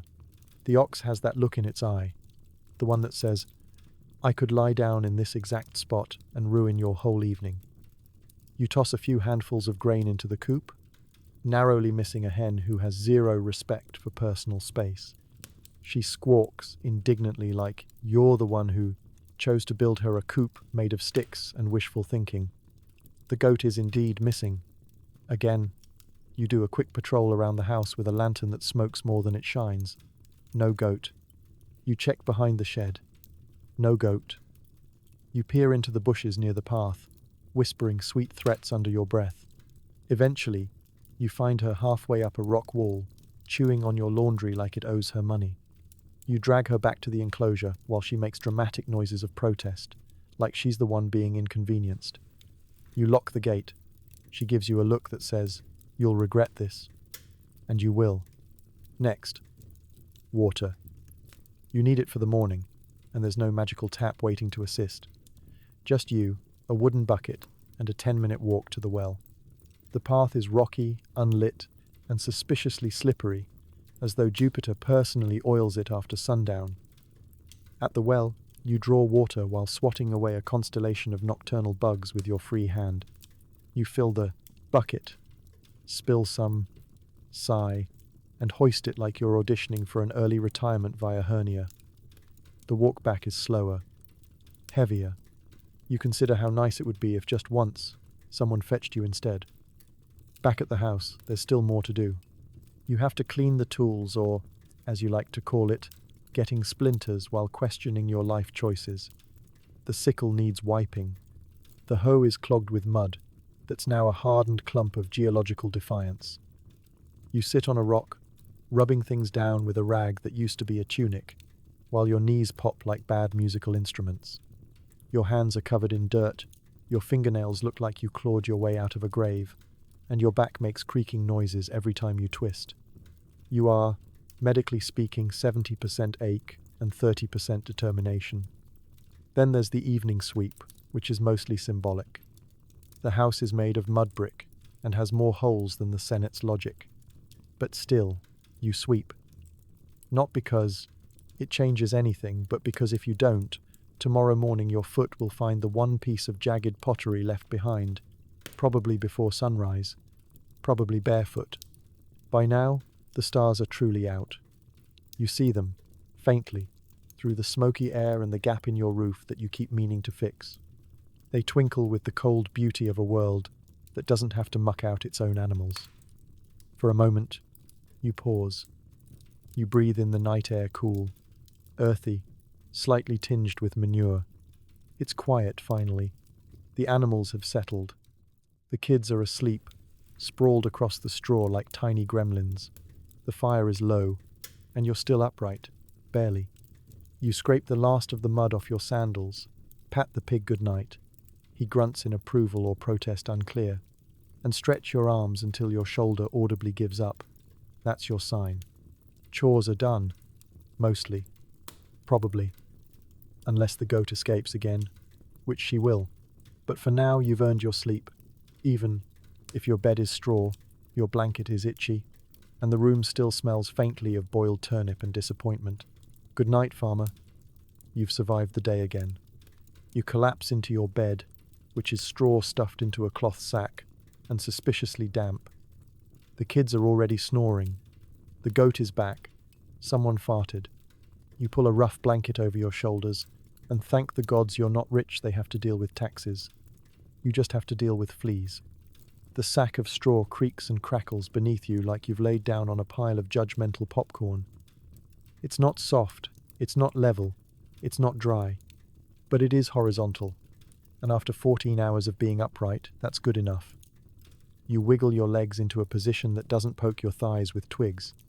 You fail. Your sleeping space is not a bedroom. It's a general purpose. Everyone pile here when we're done existing zone. There are no walls, just a dim fire in the hearth, a few wooden beams and bodies. Your spouse, your children, maybe a neighbor's child who fell asleep mid-visit, and no one had the heart to wake. Also, a goat. Always a goat. The blanket you pull over yourself is wool. Scratchy, lumpy, and mysteriously damp, even though it hasn't rained in 2 days. It smells like smoke, sweat, and something vegetal. You choose not to investigate. The fire flickers across the room, casting shadows that dance like ghosts with joint pain. Somewhere, someone coughs. Probably your youngest. You'll deal with that tomorrow. Sleeping here is a group activity like a cuddle puddle organized by exhaustion. You try not to breathe too deeply because someone near you had onions for dinner, and the air is thick enough to slice with a sickle. The baby mutters something in her sleep and kicks you in the ribs. You accept this as your nightly penance. It's loud, in a hushed, chaotic way. Snoring from 3 different sources, each with its own rhythm. A goat chewing something, a fire popping, your neighbor's dog barking in the distance, the creak of the roof as the wind shifts and reminds you it's held together with mud, prayer, and half a tile. A flea jumps. You feel it. You sigh. And the smells. Oh, the smells. It's a cocktail of body odor, animal musk, unwashed wool, and lingering pottage. Your nose adjusts, eventually, or gives up entirely. You tuck your head under the blanket and breathe through your mouth, which doesn't help, but feels like you're trying. In wealthier homes, people sleep in separate rooms, on raised beds, with mattresses filled with feathers and the illusion of privacy. But you sleep on straw, with livestock, while your eldest child mutters about oxen in his sleep and drools onto your elbow. This is the democratic version of bedtime. Everyone shares everything: air, warmth, and possibly lice. You roll over, carefully, so as not to disturb the delicate stack of children layered beside you like bread. Loaves left to rise. The middle one kicks. The small one grinds her teeth. You wonder, briefly, if this is what Jupiter had in mind when he invented family. Probably not. But here you are. You shift your hips, wince as something sharp jabs your back, and reach into the straw. It's a stick, or a bone, or something with an unfortunate crunch. You throw it across the room without looking. The goat grunts. You choose to interpret that as thanks. You close your eyes. It's not peaceful, but it's consistent. The rhythm of rural Roman sleep is more collapse and endure than drift and dream. But you're warm mostly. You're surrounded by your family, definitely. And you didn't step on a scorpion today, which counts as a win. Outside, the stars are still up. You can see a few through the hole in the roof, the same one you meant to patch 2 seasons ago. The breeze drifts through, cool and slightly manure-scented. You breathe it in. It's terrible, but it's yours. You. I think about tomorrow, about the hoeing and the planting and the yelling at chickens, about the meals, the neighbors, the aching knees. But not for long. Your body, sensing the possibility of rest, shuts you down like an overworked amphora rolling off a cart. Sleep takes you slowly, like everything else in the Roman countryside, with resistance, with discomfort, but eventually completely. And just before you drift off, the goat farts. Of course, you wouldn't have it any other way. Bathing isn't a daily event. It's a monthly suggestion. And even then, it's a walk to the local stream, scrubbing yourself with sand, while hoping no one upstream dumps something questionable. Soap? That's for the city folk. Out here, hygiene is more of a theory. You smell like smoke, soil, and onions, and so does everyone else. No one's complaining. Probably because their noses stopped working. Let's begin with your hands. They are no longer hands in the modern sense. They are tools, permanently stained with dirt and calloused like an old boot left out in the rain. Your fingernails haven't been cleaned since the last eclipse. You've accepted that they are now part of the soil, a symbiotic relationship forged in toil and poor skincare. Washing up after a long day in the fields mostly involves splashing some water on your face and calling it progress. If you're feeling luxurious, you might even dab your neck. But anything more requires a full-scale expedition down to the stream, past the goat path, through mosquito territory, all while carrying your shame in a bucket. Once you get there, the bathing itself is not so much refreshing as it is a personal challenge. The water is icy, the rocks are sharp, and you are very, very aware that the upstream section is also used for washing clothes, animals, and occasionally funerals. You pick your spot carefully, look around for lurking neighbors, and lower yourself into the murky shallows like a Roman trying to bribe Neptune with body odor. There's no soap, of course. Real soap is made with lye and animal fat and takes time, which you don't have. So instead, you grab a fistful of coarse sand and start exfoliating like you're trying to erase your skin and start over. It works. Sort of. You emerge red, raw, and cleaner than before, or at least evenly scratched. Hair care is similarly low-tech. You rinse it, maybe comb it with a stick, maybe don't. There's no shampoo, no conditioner, no spa day. If your scalp isn't actively hosting wildlife, that's considered a win. You once tried using olive oil, once. Now your pillow smells like a salad that lost hope.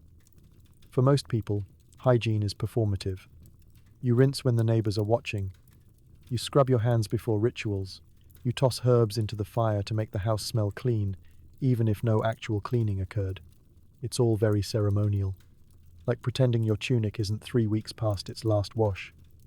And speaking of, laundry washing clothes is a once-in-a-while event involving cold water, rocks, and the kind of beating usually reserved for Roman enemies. You drag your garments to the river, soak them, pound them, rinse them, and hang them in the sun to dry stiff as armor. Then you put them back on and hope no one notices the suspicious stain that didn't quite come out. Body odor isn't just common, it's universal. Everyone smells like a combination of ash, effort, and slow-cooked failure. You might detect hints of garlic or goat, depending on proximity. And yet, nobody minds, because they all smell the same. Scent in ancient Rome is less about deodorant and more about survival. Some days you try to be proactive. You chew mint leaves to freshen your breath. You rub herbs under your arms. You wave smoke toward your tunic and call it fumigation. But mostly, you just embrace the rustic aroma. The goat doesn't mind, neither do the kids. Your spouse gave up caring sometime during last year's barley harvest. Occasionally, a traveling bath vendor might pass through the village. He offers perfumed water and a brush for a few coins. You consider it, you really do. But that money could buy grain, or wine, or a small bribe for the tax collector. So instead, you just pour a little extra stream water over your head and pretend you visited the baths of Caracalla. You're not dirty. You're natural. You're not smelly. You're earthy. It's not grime, it's historical authenticity. Besides, if anyone judges your hygiene, you can always ask when they last had a proper scrub. Odds are, it was during a thunderstorm in April. So you wipe your face with your sleeve, scratch your elbow through 3 layers of wool and dust, and head back inside. You've earned your place among the unwashed masses, the proud, pungent backbone of the Roman Empire. Sleep well tonight. You may reek, but at least you reek with purpose. Once in a while, the gods grant you a day off in the form of a festival. You get drunk, sing badly, sacrifice a chicken, and maybe throw a radish at someone. It's fun until someone sets fire to a haystack. You wear your cleanest tunic, still dirty, and pretend the bread is fresh. It's chaos, but it's better than pulling weeds. You wake up on festival day with something dangerously close to hope. Not joy, you're still a Roman farmer, but a dull thrum of anticipation, like the first sip of warm wine that doesn't taste entirely like vinegar. The chores are still there, of course. The pig still needs feeding, the ox is still pretending to limp, and the roof still leaks. But for once, no one's going to give you side-eye if you let it all slide until tomorrow. That's the magic of festivals. They're the empire's way of saying, hey, we know life is terrible. Here's a day where it's slightly less terrible, and you get to wear a wreath while pretending fermented grapes are a personality. Today you celebrate. Not just one god, all of them. Or maybe just one in particular, depending on which festival it is. Saturnalia? Time to swap clothes, mock the wealthy, and give your slave the day off. Lupercalia? Hope you're okay with grown men running through town half naked, gently whipping people with goat hide straps in the name of fertility. Floralia? Flowers, games, and a level of flirtation that makes the olive trees blush. You don't always know what's being celebrated.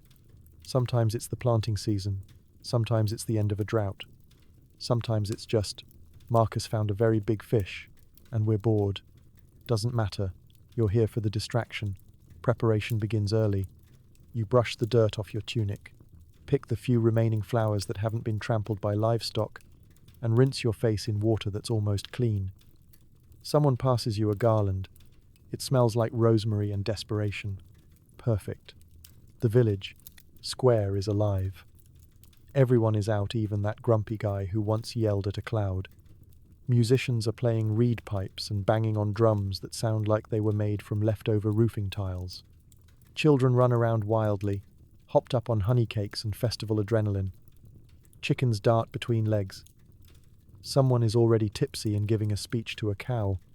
There's food, of course. Not great food, but festive food. Bread that hasn't gone completely stale. Cheese that only smells slightly like feet. Olives.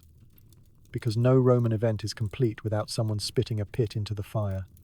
If you're lucky, there's a communal stew heavy on beans, light on meat, generous on salt. It tastes like celebration and time. Then come the sacrifices. You gather near the altar a glorified flat rock and watch as the village priest, who may or may not also be the village baker, slaughters a chicken in honor of whichever deity we've roped into this today. It's a solemn moment, briefly. Then someone makes a joke about the chicken being an augur now, and we all laugh and toss our flower crowns in the air like it's a graduation ceremony with more blood. Games follow. Wrestling, races, radish throwing. It's tradition. There's music, dancing, and awkward attempts at courtship. A neighbor's son tries to impress a girl by juggling eggs. He drops one. It hits your foot. She marries someone else. As the day wears on, the wine flows, liberally. By sunset, half the village is quoting Virgil poorly and debating whether Saturn ever actually liked mortals. You join a circle of farmers singing off-key hymns and clapping on completely different beats. No one cares. It's perfect. The stars come out. The fire burns low. Someone accidentally sets a haystack ablaze, and it's quietly stomped out while everyone pretends nothing happened. You sit on a log, tunic stained with wine, and something you hope is stew, and smile. A real one. Not the polite, my goat escaped. Again, kind. Because for this one day, the gods have paused the suffering, the tools rest, the soil waits, and you, humble Roman farmer, are allowed to laugh with your neighbors, drink questionable wine, and fall asleep beside a bonfire knowing the weeds will still be there tomorrow. But tonight, they don't matter. And that's worth celebrating. You finally harvest your grain and then a Roman tax collector shows up to claim half of it. He's cheerful. You are not. You offer him some wine to soften the blow. He drinks it, takes your best goat anyway, and leaves with a smile. You mutter something rude in Latin, then go back to pretending this is fine. This is the Roman version of payday. Except instead of getting money, you give it away. In sacks, measured by weight, carefully counted and suspiciously recounted by a man with suspiciously clean sandals and the grin of someone who's never once hoed a field.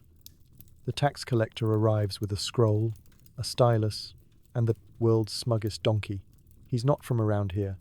You can tell because his tunic has embroidery and his face lacks the leathery squint of someone who stares at barley all day. He compliments your farm. You want to compliment his decision to stand directly in front of your pitchfork. The taxes are, in theory, reasonable. In practice, they are whatever this man says they are. There are land taxes, crop taxes, animal taxes, road maintenance taxes, temple contributions, emergency levies for wars you didn't vote for, and a vague, you live in the empire, so be grateful, tax that no one can explain but everyone still pays. You try to negotiate. A little less wheat, perhaps? Maybe the empire doesn't need all of your lentils this year?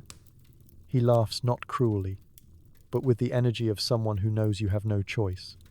He marks down your totals and tuts sympathetically, like a friend who just ate your lunch and wants you to thank him for not taking dessert. To ease the mood, you offer him a drink. It's custom. And hope. A little watered-down wine to grease the gears of bureaucracy. He accepts graciously, compliments your hospitality, and then, without breaking eye contact, casually mentions that your goat looks especially healthy this season. You blink. He smiles. 10 minutes later, your best goat is trotting away like a traitor, tied to the smug donkey and carrying a small sack of your barley for good measure. The tax collector waves goodbye. You wave back, using fewer fingers. This happens every year. Sometimes twice a year, depending on how badly the empire needs something. Sometimes the officials bring guards. Sometimes they don't need to.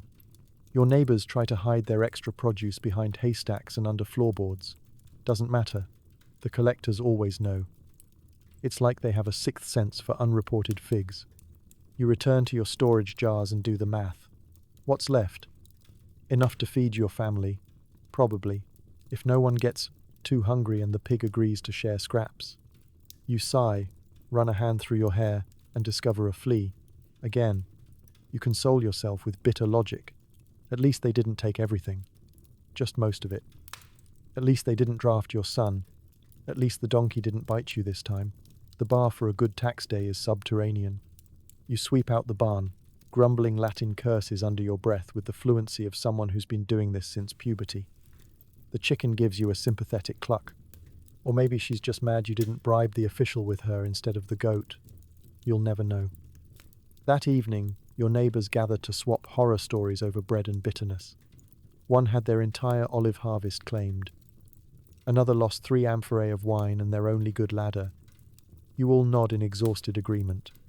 Then someone tells a joke about a tax collector falling into a latrine, and for 5 glorious seconds you all remember how to laugh. There are rumors, of course, that some farmers bribe their way out of taxes, that someone once tricked a collector with fake grain sacks filled with rocks, that the man who refused to pay ended up mysteriously relocated to a faraway province where the mosquitoes are the size of chickens.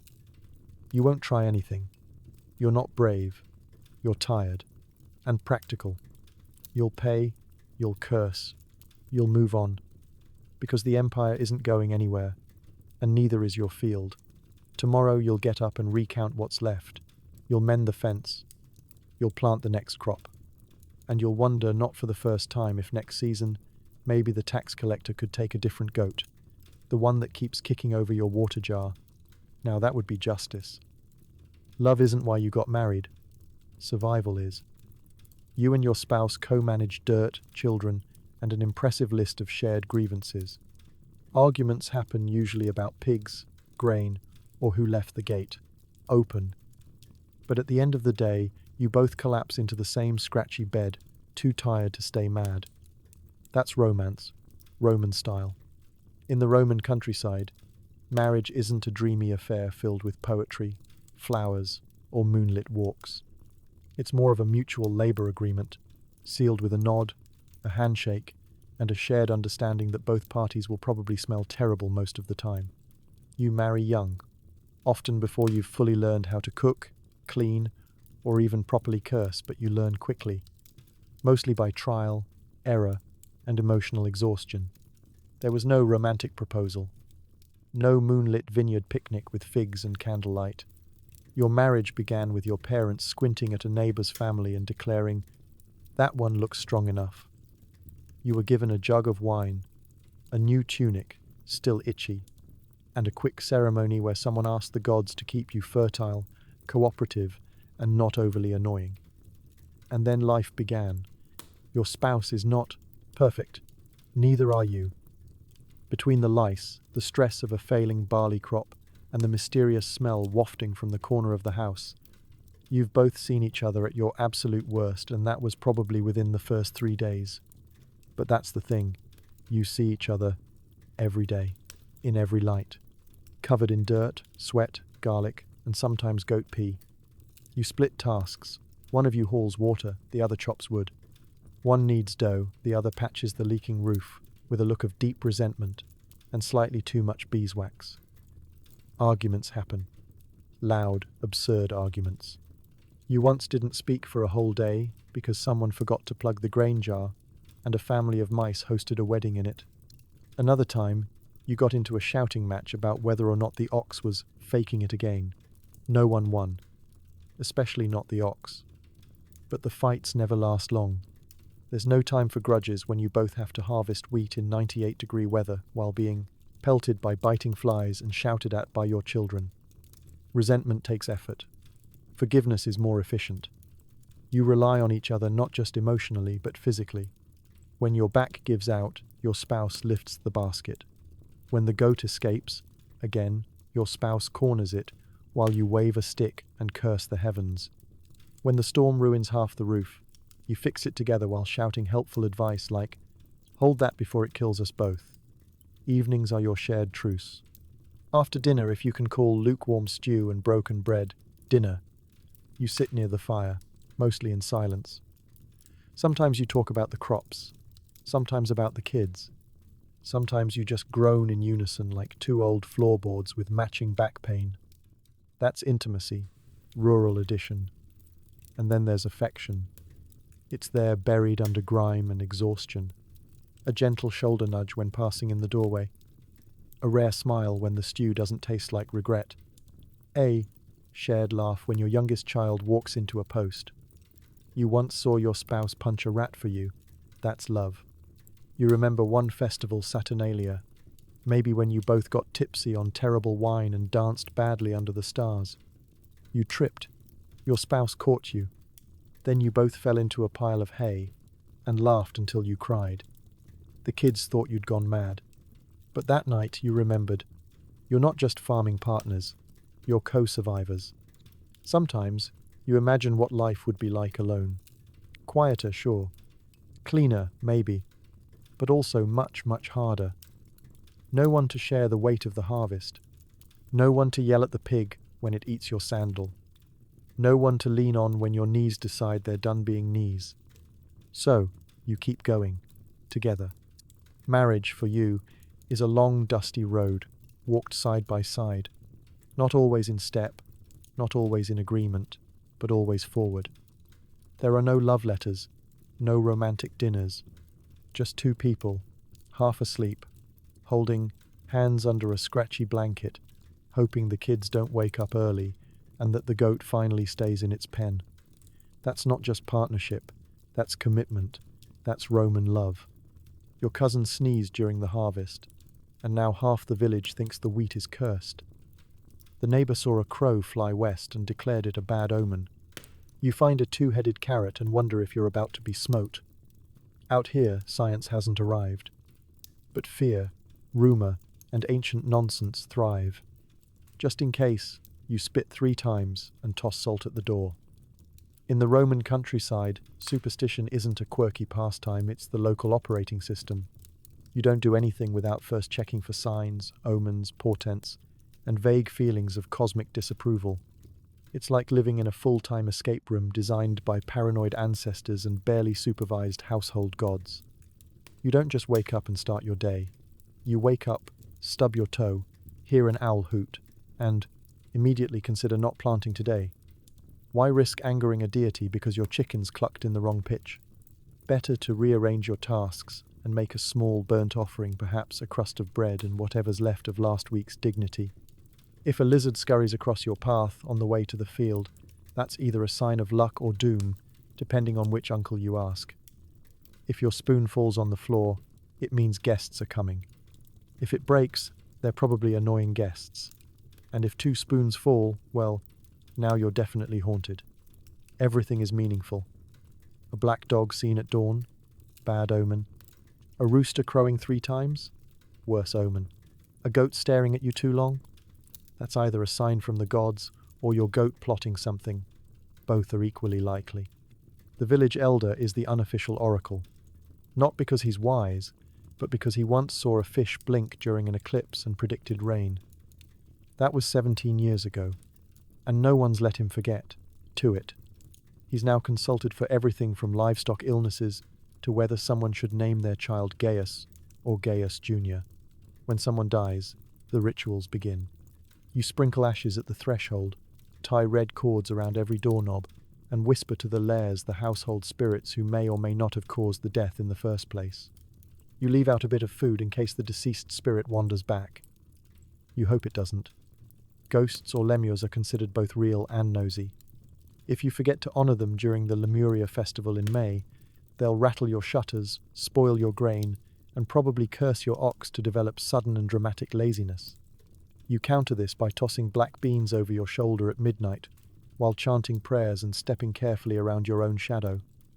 It's not relaxing, but it's necessary. Crops, of course, are extra sensitive to cosmic nonsense. A sneeze at the wrong moment can jinx an entire barley field. A thunderclap during planting? That's Jupiter, and he is not pleased. You'll spend the afternoon burning sage, chanting apologies, and pretending not to notice the goat eating your incense. Even cooking isn't safe. Stir the porridge counterclockwise, and your youngest might grow a second toe on each foot. Drop salt? Better toss some over your shoulder. Into your neighbor's eyes if you must. It's better than letting the spirits think you're clumsy. And then there are the cursed chickens. Every village has one. Yours is named Flavia. And she lays eggs that are always slightly off, too round, too soft, or once, shaped like a tiny amphora. People whisper about her. You watch her out of the corner of your eye. She watches you back. Your life is a cycle of work, rest, and avoiding the wrath of invisible forces. You don't trust luck. Luck is lazy.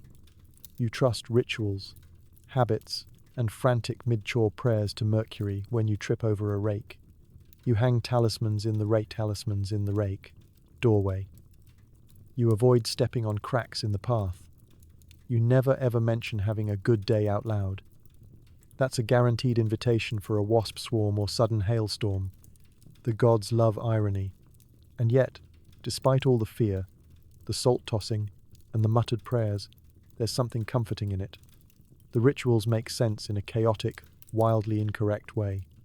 They give structure to a world that doesn't care if your wheat survives or your tunic stays dry. Superstition is your defense, your shield, your way of saying, I'm doing something, even if that something is yelling at clouds and burning rosemary. So when the moon looks weird, you stay inside. When the goat sneezes, you bless the house. When your cousin's eye twitches during the festival, you nod solemnly and go dig a new drainage ditch just in case. Because out here, in the dust and dirt of Roman farmland, fear might not be logical, but it sure is traditional. 7 days a week, and only one festival every now and then. The Roman calendar is full of market days, feast days, and days that pretend to be restful but still involve carrying buckets. You can't call in sick. You can't clock out. You can only pray to Saturn for rain, so you get a break. Even the gods take naps. Why can't you? In the countryside, the word weekend does not exist. It's not even a concept. You work until your limbs beg for mercy, and then you keep going because the ox stepped on the grain sack, and now you've got more to clean. There's no Sunday brunch, no half-day Friday, and definitely no mental health Monday. There is only the eternal loop of sweat, dirt, and wondering if anyone would notice if you just lay down in the barley field and never got back up. The Roman work week is structured around the Nundinae, an 8-day cycle, not 7. Every 8th day is a market day, which means you might go into town, but that usually involves carrying something heavy and arguing with a man about the price of lentils. It's not a day off. It's a logistical nightmare disguised as social interaction. The rest of the time, it's business as usual. You wake up with the sun not because you're an early riser, but because your rooster has no sense of boundaries, and someone always needs to dig, patch, feed, fetch, or shout. If you take too long putting your sandals on, the entire day gets behind, and next thing you know, your spouse is glaring at you like you've personally offended Jupiter. Some days are feast days. You've heard of those. You might even celebrate one if you finish your chores early and remember which god it's for. You hang a sprig of laurel, mutter a prayer, and then immediately go back to hauling water. The gods love ceremony, but they don't help carry the buckets. On paper, there are plenty of non-working days, days dedicated to religious observance, official mourning, or obscure festivals no one quite understands. In reality, these are days when you might also perform a ritual before working twice as hard to make up for the time spent waving incense and burning offerings. If anything, they're more exhausting than regular days. But at least there's wine. You can't fake being sick. If you lie in bed too long, your spouse will assume you're lazy. If your neighbor sees you lounging, you'll become the subject of an intense gossip campaign featuring phrases like not pulling his weight and probably cursed. Unless you're actively vomiting or missing a limb, you're expected to show up, pick up a hoe, and get back to it. The concept of rest is suspicious. Rest is for philosophers and the dead. Occasionally, you'll sit on a rock for 5 minutes and stare at a tree while pretending it's productive reflection. That's the closest you get to self-care. That, and occasionally picking a splinter out of your hand with a surprisingly sharp grain husk. The only real break is bad weather. Rain? That's your spa day. You still work indoors, sure, but slower. Maybe you sharpen tools, repair baskets, or sort barley while listening to the sweet sound of water dripping through the hole in the roof you swore you'd fix last month. Hail means a full stop. No one argues with hail. Even your spouse agrees that when ice is falling from the sky like divine punishment, it's okay to sit down. Time is fluid. Days blend together in a smear of chores and aching joints. Seasons are your calendar. You know it's spring because the flowers are blooming and your allergies have returned with a vengeance. You know it's harvest because everyone looks 10 pounds thinner and no one's making eye contact out of sheer fatigue. Even evenings aren't sacred. There's always something left to do.